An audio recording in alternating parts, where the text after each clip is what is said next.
Kita masuk ke materi yang pertama, yaitu pengertian lingkungan bisnis.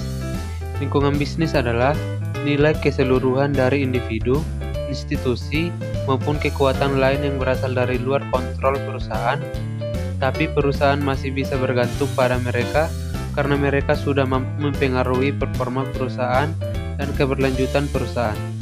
Lingkungan bisnis saat ini memiliki karakteristik yang dinamis, kompleks, berkaitan dengan perubahan teknologi, keterbatasan sumber daya, ekonomi global, serta perubahan politik yang tidak menentu.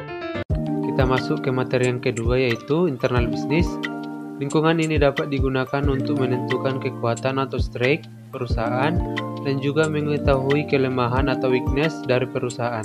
Yang pertama, tenaga kerja atau man. Tenaga kerja adalah manusia yang menggunakan tenaga dan kemampuannya untuk mendapatkan balasan berupa pendapatan, baik berupa uang ataupun bentuk lainnya kepada perusahaan atau organisasi.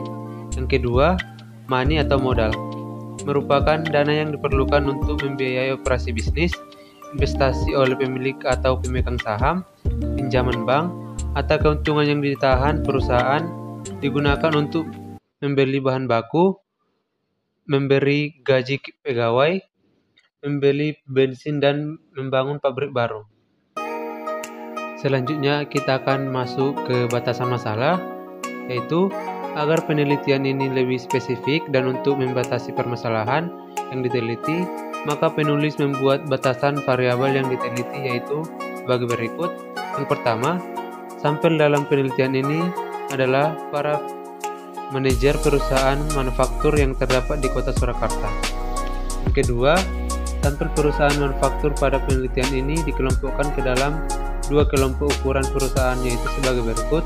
Yang pertama, industri kecil dengan jumlah karyawan antara 5-19 orang. Yang kedua, industri menengah dengan jumlah karyawan antara 20-99 orang. Kita lanjut dengan materi yang selanjutnya, yaitu tujuan penelitian. Tujuan penelitian ini adalah sebagai berikut. Yang pertama, untuk mengetahui bagaimana industri kecil dan menengah mendefinisikan passion perusahaan. Yang kedua, untuk mengetahui mengapa industri kecil dan menengah mengembangkan atau membutuhkan vision. Yang ketiga, untuk mengetahui di dalam konteks apa industri kecil dan menengah mengembangkan vision. Yang keempat, untuk mengetahui kapan industri kecil dan menengah mengembangkan vision. Yang kelima, untuk mengetahui siapa saja yang terlibat dalam pengembangan vision pada industri kecil dan menengah. Yang keenam, untuk mengetahui bagaimana atau cara apa yang digunakan industri kecil dan menengah dalam mengembangkan vision. Yang ketujuh, untuk mengetahui perbedaan visi perusahaan antara industri kecil dan menengah di kota Surakarta. Oke, baik, kita masuk ke materi yang terakhir, yaitu manfaat penelitian. Penelitian ini diharapkan memberikan manfaat kepada beberapa pihak, antara lain adalah: 1.